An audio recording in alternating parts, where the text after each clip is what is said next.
Hello students, I am Dr. Jaya Kantpal. Welcome to today's lecture. In this lecture, we will discuss about biological clock and biological rhythms. So let's start the topic. Biological clock. A biological clock is an internal timing system that generates biological rhythms, synchronize body with environment. तो biological clock क्या होती है? एक internal timing system है जो biological rhythm generate करती है। देखिए, बायोलॉजिकल रिदम जो है हमारी बॉडी के अंदर बहुत सारी एक्टिविटीज चलती रहती हैं, जैसे हमारा sleeping pattern, sleep wake cycle, body temperature, hormone secretion, हमारी बॉडी के अंदर होम्योस्टैसिस क्रिएट रखना। तो ये सारी प्रोसेसेस जो चलती हैं उन्हें हम बायोलॉजिकल रिदम्स कहते हैं। तो वो कंटिन्यूएशन में चलती रहती हैं, कुछ एक इंटरवल्स के दौरान वो वापस रिपीट होती रहती हैं। इसे हम कहते हैं बायोलॉजिकल रिदम्स। और इस रिदम को जो कंट्रोल करता है वो है एक इंटरनल टाइमिंग सिस्टम है। हमारी बॉडी के अंदर एक इंटरनल क्लॉक लगी है जो इस पूरे रिदम को कंट्रोल करता है, उसे हम कहते हैं बायोलॉजिकल क्लॉक। ये इन्वायरमेंट के साथ सिंक्रोनाइज करता है। ठीक है, इन्वायरमेंट जो है वो हमारी इस बायोलॉजिकल क्लॉक को डिस्टर्ब भी कर सकता है, उसे चलाता भी है। ठीक है, तो सिंक्रोनाइज करता है इसे इन्वायरमेंट के साथ। It regulate periodic cycle biorhythms in organism. तो ऑर्गेनिज्म में बायोलॉजिकल क्लॉक क्या कर रहा है? पीरियोडिक साइकिल्स जैसे डेली, सीजन और साइक्लिक चेंजेस, इन सबको रेगुलेट करता है। इसका एग्जांपल है sleep, body temperature, hormone secretion, alertness और न्यूरोट्रांसमीटर्स। तो बायोलॉजिकल रिदम क्या चीज है? Biological rhythms are regular repetitive process in living organism. तो लिविंग ऑर्गेनिज्म में जो प्रोसेस बार बार रिपीट होती है, ठीक है, उसे हम कहते हैं बायोलॉजिकल रिदम। जैसे हमारा सोना जागना, जैसे मैंने अभी बताया आपको, फिर हमारी बॉडी का टेम्परेचर जो हमेशा रेगुलेट रहता है, हमारी बॉडी में जो वाटर है उसको भी रेगुलेट करना होता है, और हार्मोन का जो सिक्रेशन है उसको भी रेगुलेट करना है। तो ये सारा चीजें जो रेगुलेट हो रही हैं बॉडी के अंदर, वो सब बायोलॉजिकल रिदम्स हैं। They are essential for maintaining homeostasis. Homeostasis है आपकी बॉडी के अंदर जो इंटरनल बॉडी का बैलेंस बना के रखना, कि पीएच, टेम्परेचर, वाटर, इन सब का जो बैलेंस है उसे बनाकर रखना, उसे हम कहते हैं homeostasis. The internal system controlling these rhythm is called the biological clock. और इन रिदम्स को जो कंट्रोल करती है पूरी बॉडी के अंदर, वो है हमारी बायोलॉजिकल क्लॉक। तो हिस्ट्री क्या है इसकी? ये रिदम्स देखी गई लीफ मूवमेंट, प्लांट के लीफ मूवमेंट में सबसे पहले ये रिदम्स देखी गई कि वो ओपन होती थी और क्लोज होती थी। ठीक है, रात को क्लोज हो जाए, सुबह ओपन हो जाए, तो सबसे पहले बायोलॉजिकल रिदम इसमें देखी गई। साइंटिफिक स्टडी यहाँ से शुरू की गई। Later scientist like Erwin Bunnings demonstrated that rhythms are internally control. तो ब्यूनिंग जो है उन्होंने बताया कि ये जो रिदम्स हैं ये बॉडी के अंदर से कंट्रोल होती हैं, और इसको सर्केडियन नाम दिया फ्रेंच हेलबर्ग ने। ठीक है, इसे ही क्रोनोबायोलॉजी का मॉडर्न, मतलब यहाँ से ही इन्होंने क्रोनोबायोलॉजी का एक फाउंडेशन रखा। क्रोनोबायोलॉजी एक ब्रांच है जिसमें आप रिदम्स के, पीरियोडिक रिदम्स के बारे में पढ़ते हैं। फिर बायोलॉजिकल क्लॉक की लोकेशन क्या है? ये है हमारे सुप्राचायस्मेटिक न्यूक्लियस। देखिए, ये एक डायग्राम है, इसमें ये सुप्राचायस्मेटिक न्यूक्लियस है। देखिए, ये बना हुआ है, ये एक न्यूक्लियस है जो हमारे ऑप्टिक चायस्मा के ठीक पीछे होता है। तो सुप्राचायस्मेटिक न्यूक्लियस जो होता है वो बायोलॉजिकल क्लॉक को रेगुलेट करता है। जो हाइपोथैलेमस में प्रेजेंट है, ये हाइपोथैलेमस का रीजन है जहां पर सुप्राचायस्मेटिक न्यूक्लियस प्रेजेंट है, और ये ऑप्टिक चायस्मा जो है उसके, ये देखिए ऑप्टिक चायस्मा है, इसके ऊपर यहाँ पर प्रेजेंट होता है। ठीक है, एक न्यूक्लियस प्रेजेंट रहता है जो ये सारी एक्टिविटी कंट्रोल करता है। लाइट के अकॉर्डिंग ये चलता है। जो सनलाइट है, तो सनलाइट को रेटिना के थ्रू लेता है और सुप्राचायस्मेटिक न्यूक्लियस को भेजता है सिग्नल, और तो फिर जो पीनियल ग्लैंड है उसको ये मैसेज भेजता है, और फिर सिक्रीशन होता है हार्मोन्स का। तो ये अभी स्लीप वेक साइकिल में अभी हम इसे डिटेल में देखेंगे। तो बस ये समझ लीजिए कि जो आपका लोकेशन है बायोलॉजिकल क्लॉक की, वो है सुप्राचायस्मेटिक न्यूक्लियस जो हाइपोथैलेमस में प्रेजेंट होता है। ये आपका हाइपोथैलेमस का पार्ट है। फंक्शन जो है सुप्राचायस्मेटिक न्यूक्लियस का है, act as a master pacemaker. Master pacemaker की तरह काम करता है। लाइट सिग्नल को रिसीव करता है फ्रॉम रेटिना और सिंक्रोनाइज करता है internal rhythm with external environment. तो जो रिदम्स होती हैं वो एक्सटर्नल एनवायरनमेंट से बहुत ज्यादा इफेक्टेड होती हैं, तो उन दोनों को सिंक्रोनाइज करने का काम भी हमारा सुप्राचायस्मेटिक न्यूक्लियस करता है। Regulate sleep, temperature, feeding and hormonal cycle. तो स्लीप, टेम्परेचर, फीडिंग और हार्मोनल साइकिल्स को ये रेगुलेट करता है। बायोलॉजिकल क्लॉक जो होती है उसके भी कंपोनेंट्स हैं, जैसे सेंट्रल क्लॉक से बनता है जो मास्टर क्लॉक है, और पेरिफेरल क्लॉक्स होती हैं जो आपके ऑर्गन्स में भी ये प्रेजेंट है। सुप्रा चाइस्मेटिक न्यूक्लियस जो हाइपोथैलेमस में प्रेजेंट है। दूसरा पेरिफेरल क्लॉक्स होती हैं, ये मास्टर क्लॉक है जो सारे रिदम्स को, सारे जितने रिदम्स हैं उनको कोऑर्डिनेट करती है। फिर पेरिफेरल क्लॉक्स में जैसे हर ऑर्गन है, लीवर, लंग, किडनी, हार्ट, इनमें सब में क्लॉक्स प्रेजेंट रहती हैं। जैसे आपकी बॉडी में वाटर ज्यादा हो गया तो उसको रेगुलेट करने के लिए किडनी फंक्शन करती है, उसी तरीके से लंग्स आपके ब्रीथिंग सिस्टम को कंट्रोल करता है, हार्ट आपके सर्कुलेटरी सिस्टम को कंट्रोल करता है। तो इस तरीके से सारे ऑर्गन में भी पेरिफेरल क्लॉक प्रेजेंट रहती है। रेगुलेट लोकल फिजियोलॉजिकल प्रोसेस, यही जो फिजियोलॉजिकल प्रोसेस लोकल होती है उन्हें रेगुलेट करता है। ये इंडिपेंडेंटली भी काम करते हैं और लेकिन सिंक्रोनाइज रहते हैं सुप्रा चाइस्मेटिक न्यूक्लियस के साथ। अब इन्वायरमेंटल क्लूज जो होते हैं जिन्हें हम ज़ेटिगबर्ग कहते हैं, और जो हार्मोनल रेगुलेशन है वो किस तरीके से बायोलॉजिकल क्लॉक इन दोनों से कैसे अफेक्टेड होता है। जो इन्वायरमेंटल क्लूज होते हैं जिन्हें हम ज़ेटिगबर्ग कहते हैं, ये सिग्नल्स एक्सटर्नल सिग्नल्स हैं that synchronize the biological clock with the environment. तो ये क्या है, एक्सटर्नल सिग्नल्स हैं जो बायोलॉजिकल क्लॉक और एनवायरनमेंट को सिंक्रोनाइज करने के काम करते हैं। इंपॉर्टेंट ज़ेटिगबर्ग्स जो हैं वो है light, temperature, food intake, social activity. ठीक है, ये सारी की सारी चीजें आपकी जो बायोलॉजिकल क्लॉक है उसको इफेक्ट करती हैं और उसको रेगुलेट करती हैं। तो सबसे इंपॉर्टेंट इसमें है आपका लाइट। लाइट सिग्नल जो होते हैं वो रेटिना रिसीव करता है और उसे सुप्रा चाइस्मेटिक न्यूक्लियस SCN उसको ट्रांसमिट करता है। जो पीनियल ग्लैंड है उसको रेगुलेट करता है और उससे फिर हार्मोन सिक्रेशन करता है। हार्मोन में क्या करता है, ये मेलाटोनिन जब जैसी ही रात शुरू होती है, जैसे ही वो देखता है कि लाइट डार्कनेस शुरू हो गई है, तो ये स्लीप को प्रमोट करने के लिए मेलाटोनिन रिलीज करता है, और जबकि लाइट जो होती है उसे सप्रेस कर देती है। और जब सुबह मॉर्निंग का टाइम होता है और आपके आईज को लाइट दिखाई देती है, रेटिना को, और लाइट को लेता है और सुप्राचाइस्मेटिक न्यूक्लियस को भेजता है, तो जो पीनियल है वो कॉर्टिसोल उस समय रिलीज करता है जो अलर्टनेस को प्रमोट करता है। तो इस तरीके से आपकी स्लीप वेक साइकिल चलती है।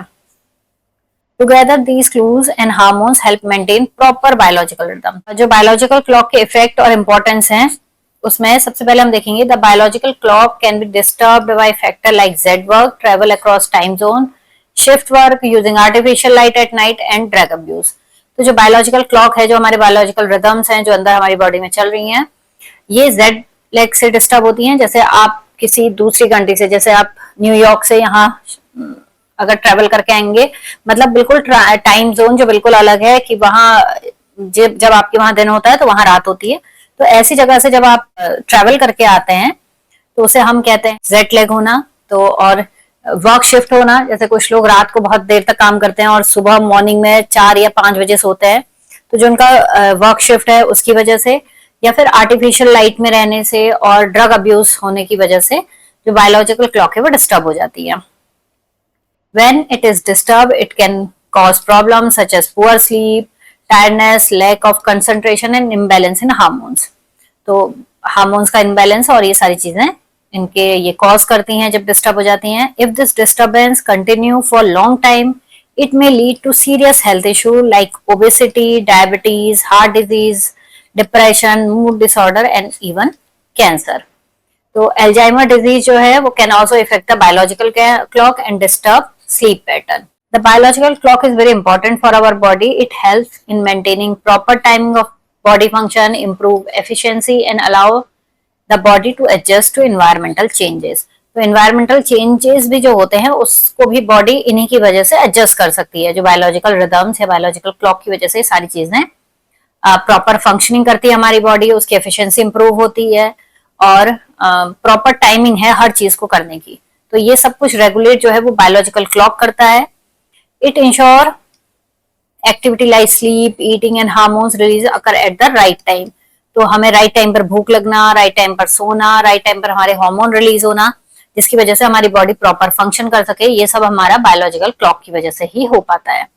Therefore the biological clock is essential for good health, survival and reproduction. अब हम बात करेंगे बायोलॉजिकल रिदम्स की।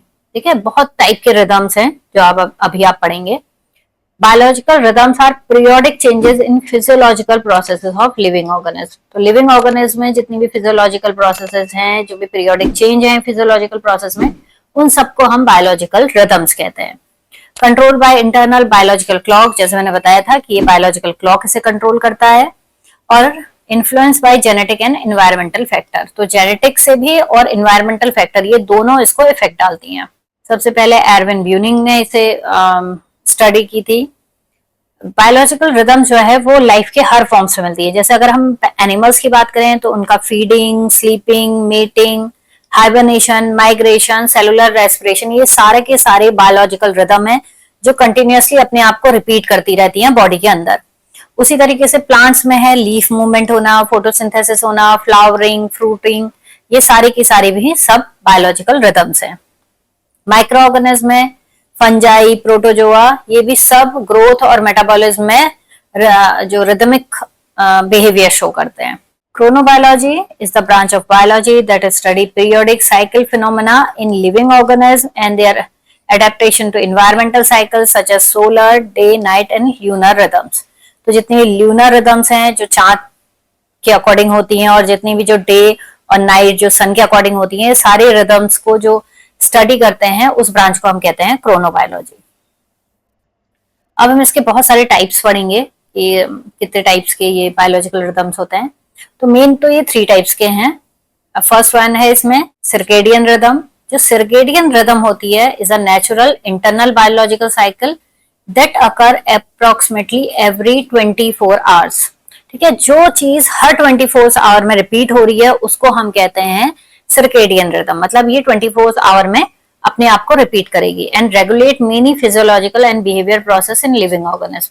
तो 24 आवर्स में हमारी बॉडी के अंदर बहुत सारी चीजें हैं जो बार बार रिपीट होती हैं और जिसका साइकिल कितना है 24 hours. In mammals this rhythm is controlled by suprachiasmatic nucleus, ये हम पहले पढ़ चुके हैं। A group of neurons located in the hypothalamus near the optic chiasma. तो जो हमने ऑप्टिक चाइस्मा देखी थी, ऑप्टिक चाइस्मा जो हमारे आई से निकलती है, और यहाँ इस तरफ एक न्यूरॉन्स का ग्रुप है जिसे हम सुप्राचाइस्मेटिक न्यूक्लियस कहते हैं, और ये हाइपोथैलेमस में प्रेजेंट रहता है। जो SCN है act as a master clock of the body and synchronize various bodily functions with the external environment primarily in the response to the light dark cycle। तो सर्केडियन रिदम जो है वो बहुत सारे क्रूशियल रोल प्ले करती है, जैसे regulating essential function.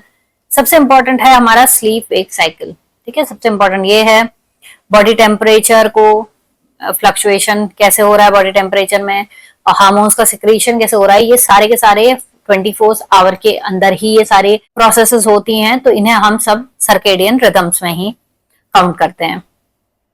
और तो light and darkness are the most important factor influencing circadian rhythm. तो सबसे ज्यादा इंपॉर्टेंट क्या है इसमें, लाइट। लाइट सबसे इंपॉर्टेंट फैक्टर है जो बायोलॉजिकल क्लॉक को बहुत ज्यादा इन्फ्लुएंस करता है, रिदम्स को इन्फ्लुएंस करता है। दूसरे फैक्टर है आपका फूड इनटेक कैसा है, आपका स्ट्रेस लेवल कैसा है, फिजिकल एक्टिविटी क्या है, सोशल इंटरेक्शन क्या है, और environmental temperature also contribute to their regulation. तो ये सारे फैक्टर्स बायोलॉजिकल रिदम को कंट्रोल करते हैं या इफेक्ट डालते हैं। जो सबसे इंपॉर्टेंट एग्जाम्पल है वो है इसका स्लीप वेक साइकिल। तो जो स्लीप वेक साइकिल है वो 2 पार्ट में डिवाइड रहती है, रैम स्लीप और नॉन रैम स्लीप, जिसे NREM कहते हैं। तो रैम स्लीप क्या है कि ये वो पोर्शन है जब हम ड्रीमिंग करते हैं, मतलब हमें सपने आते हैं, उस समय जो हमारे आंख का मूवमेंट है वो होता है, मतलब उसमें रैपिड आई मूवमेंट चलता है जब हम क्या करते हैं, सपने देख रहे होते हैं, ड्रीमिंग कर रहे होते हैं। तो स्लीप के उस फेज को हम कहते हैं रैम स्लीप। फिर उसके बाद रैम स्लीप के बाद हम अगली फेज में जाते हैं नॉन रैम स्लीप में, जिसमें बहुत डीपर स्टेज है ये स्लीप की, और इसमें हम कोई ड्रीमिंग नहीं आती हमें। और ये सबसे इंपॉर्टेंट है, ये फिजियोलॉजिकल रेस्टोरेशन और रिकवरी के लिए बहुत ही इंपॉर्टेंट है। मतलब इस समय हमारी बॉडी पूरा रिकवर करती है, रिस्टोर करती है अपनी, तो ये हमारे लिए नॉन रैम स्लीप जो है वो बहुत इंपॉर्टेंट है। तो रैम और नॉन रैम एक के बाद एक चलती हैं, ठीक है, और इसी तरीके से हमारा स्लीप वेक साइकिल कंटिन्यू करता है। तो स्लीप वेक साइकिल में क्या होता है कि जैसे ही हम इसमें देखते हैं इस डायग्राम में, ये हमारा पूरा 24 आवर्स का जो हमारी बॉडी के अंदर जितने चेंजेस हो रहे हैं उसका एक चार्ट है। यहाँ पर हम देखते हैं, देखिए 9 o'clock में जो मेलाटोनिन है वो सिक्रीशन स्टार्ट कर देता है। तो इसका मतलब क्या है कि डार्कनेस शुरू होती है, जो हमारा रेटिना है वो लाइट डिटेक्ट नहीं कर पाता है। ये तो सुप्राचाइस्मेटिक न्यूक्लियस जो है वो पीनियल ग्लैंड को मेलाटोनिन रिलीज करने के लिए सिग्नल भेजता है। तो मेलाटोनिन जब सिग्नल रिलीज हो, मतलब मेलाटोनिन रिलीज होता है तो आपको नींद आना शुरू होती है, और नींद आने के बाद 2 बजे आप डीपेस्ट स्लीप में जाते हैं, आप रैम, ठीक है, पहले आप रैम में जाते हैं इसमें मिडनाइट तक, और मिडनाइट के बाद आप 2 बजे के बाद नॉन रैम साइकिल में चले जाते हैं। और उसके बाद जब मॉर्निंग होती है, मॉर्निंग के समय आपकी जो आईज हैं उनको, रेटिना को लाइट का पता चलता है, तो उसके बाद जो पीनियल ग्लैंड है वो कॉर्टिसोल रिलीज करती है, और इस तरीके से आपका अलर्टनेस, सुबह के समय आप अलर्ट हो जाते हैं। तो ये एक पूरा चार्ट है, जैसे आप देखें 2:30 पर आप जो है बेस्ट कोऑर्डिनेशन होता है आपकी बॉडी में। फास्टेस्ट रिएक्शन टाइम है आपका 3:30, ठीक है। जो सबसे ग्रेटेस्ट कार्डियोवास्कुलर एफिशिएंसी और मसल स्ट्रेंथ है वो है आपका 5 o'clock, ठीक है। हाईएस्ट ब्लड प्रेशर और हाईएस्ट बॉडी टेम्परेचर का टाइमिंग ये है। पूरे 365 डेज, पूरे ईयर, पूरी लाइफ टाइम इसी समय पर, ये जो आपकी टाइमिंग दी है, इसी समय पर ये सारी चीजें रिलीज होंगी और आपकी बॉडी इसी के अकॉर्डिंग चलेगी। जैसे आप देखिए कि बाउल मूवमेंट जो है वो सप्रेस हो जाता है रात को, और सुबह बाउल मूवमेंट स्टार्ट हो जाता है। तो ये सारी चीजें हैं आपकी सर्केडियन रिदम के अंदर, जो 24 घंटे के अंदर, मतलब 24 घंटे में एक बार हो रही है। तो ये सबका क्या है, एक 24 घंटे की साइकिल है जो 24 घंटे के अंदर होती है। इन सबको हम कहते हैं सर्केडियन रिदम। और इसमें सबसे इंपॉर्टेंट है आपकी स्लीप वेक साइकिल, जो रैम और नॉन रैम में डिवाइड होती है। अल्ट्रेडियन रिदम की जो लेस देन 24 आवर, जो 24 आवर से कम समय में होती है, ठीक है, इसका ड्यूरेशन है लेस देन 24 आवर, और ये मल्टीपल टाइम हो सकती है। 24 आवर्स पीरियड में मल्टीपल टाइम ये चीज हो सकती है, इसे हम कहते हैं अल्ट्रेडियन रिदम्स। अल्ट्रेडियन का मतलब है many times a day, reflecting their frequency and repetitive nature. These rhythms are short duration cycle that show regulate oscillations, rise and fall pattern in physiological and behavior activity. तो जो rise and fall pattern है आपके behavior में, वो सारे के सारा आपका अल्ट्रेडियन रिदम के अंदर आता है। देखिए, इंटरनल बॉडी बैलेंस बनाने में, regulating cycle of activities, energy expenditure और recovery throughout the body, ये सारी चीजें आपकी क्या हैं, अल्ट्रेडियन रिदम में आती हैं। इसका कॉमन एग्जांपल है 90 मिनट स्लीप साइकिल, जो आप दिन में, जो आप पावर नैप जिसे कहते हैं, उसे लेते हैं, तो वो आपका एक 24 आवर्स, मतलब अल्ट्रेडियन रिदम में आता है। ये क्या करता है, हार्ट रेट भी कंट्रोल करता है। जो हार्ट रेट है आपका, ब्लड सर्कुलेशन है, थर्मो रेगुलेशन है, जो ब्लिंकिंग, आप आईज ब्लिंक करते हैं, जो आपका एपेटाइट है, जो आपको हंगर, भूख लगती है, अलर्टनेस, ये सारी चीजें जो 24 आवर्स के कम साइकिल में होती हैं, उन सबको हम कहते हैं अल्ट्रेडियन रिदम। तो और ये सब इसके एग्जाम्पल हैं। These rhythm help the body adjust continuously to internal and external condition, ensuring efficient functioning. फिर नेक्स्ट है आपका इंफ्रेडियन rhythm.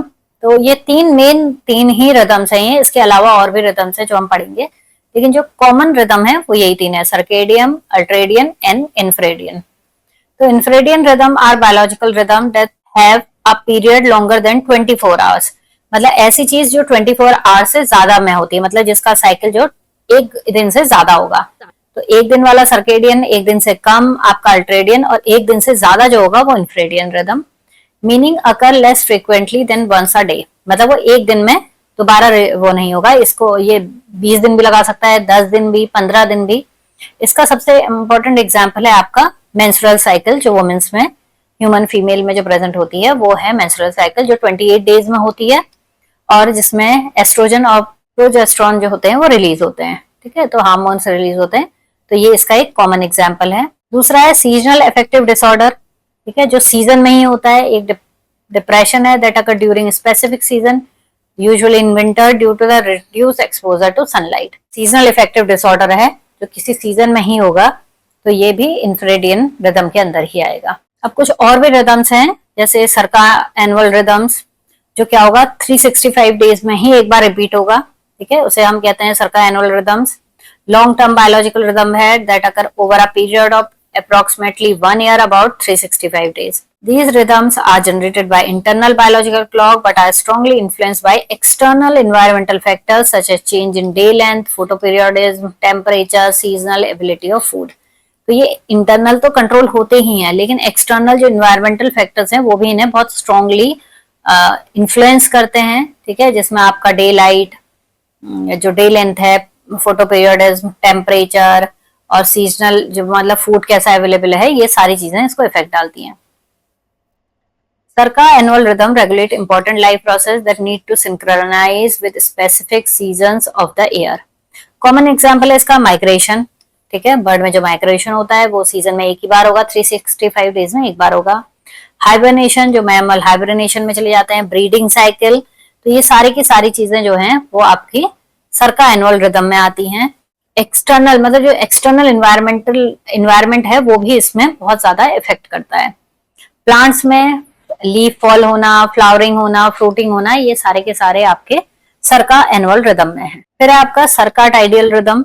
Circadian rhythms are biological rhythms that follow the tidal cycle. जो टाइड्स आते हैं, जो टाइडल साइकिल है उसको फॉलो करते हैं, और ये 12.4 आवर्स इसका पीरियोडिसिटी है, इसका टाइम पीरियड जो है, जो इस टाइम पे 12.4 आवर्स के बाद ये रिपीट होगा। These rhythms are mainly found in marine and coastal organisms. ये कोस्टल और आपके मरीन ऑर्गेनिज्म जो है उनको ये ज्यादा इफेक्ट करता है, मतलब उन्हीं में ये प्रेजेंट रहता है। ये rise and fall of the tide के साथ सिंक्रोनाइज होता है, कि राइज होगा या फॉल होगा टाइड्स का, उसके अकॉर्डिंग ये चलता है। इसका एग्जांपल है जैसे crabs become active during high tide. जब हाई टाइड होता है तो क्रैब्स एक्टिव हो जाते हैं, and marine worms show burrowing behaviour according to tidal change. These rhythms help organism adapt to fluctuating water level and protect them from drying and predators. Next है circa lunar rhythm, इसे सर्का synodic rhythms भी कहते हैं। तो सर्का lunar rhythms है वही जो lunar cycle, जिसे हम मतलब ल्यूनर मतलब चांद, जो चांद वाली साइकिल है जो 29.5 डेज में होती है, पूर्णिमा घी और अमावस, ये एक पूर्णिमा से दूसरी पूर्णिमा आने में जो समय होता है 29.5 डेज का समय है। These rhythms are influenced by phases of the moon and are commonly observed in the marine organism, और ये भी marine organism में ही देखी जाती है। Example include mass swimming in corals during the full moon and reproductive cycle in certain marine animals। ठीक है, तो ये ल्यूनर साइकिल में ही, जो ये ल्यूनर साइकिल चल रही है 29.5 डेज की, इसी में फुल मून में जो कोरल्स होते हैं वो स्वाम करते हैं। बहुत सारी मरीन एनिमल्स की रिप्रोडक्टिव लाइफ भी, रिप्रोडक्टिव साइकिल इसमें चलती है। माइग्रेशन पैटर्न भी स्पेशली ईल का इसी से रिलेटेड होता है। These rhythms are important for synchronized reproductive activity, thereby increasing the chance of survival of offspring. Last है आपका semi lunar rhythms. Semi lunar rhythms 14 to 15 days का होता है, ये भी हाफ ल्यूनर साइकिल का हाफ होता है, half of the lunar cycle. They are closely associated with spring and neap tide and are observed in many intradial organisms. इसका example है reproductive cycle of marine worms and crabs or activity patterns of organism, जो tidal zone में जो रहते हैं, जो भी animals, worms और मरीन एनिमल्स हैं, वो सेमी ल्यूनर रिदम्स को फॉलो करते हैं। These rhythm help organisms adjust to tidal extremes and ensure proper timing of feeding and reproduction. I hope आपको ये लेक्चर समझ में आया होगा। Thank you for watching this lecture. अगर आपको कोई भी क्वेरी है तो आप मुझे कमेंट बॉक्स में जरूर लिखिएगा, और अगर आपको कोई और नए वीडियो चाहिए, कोई लेक्चर चाहिए, तब भी आप मुझे कमेंट बॉक्स में लिख सकते हैं।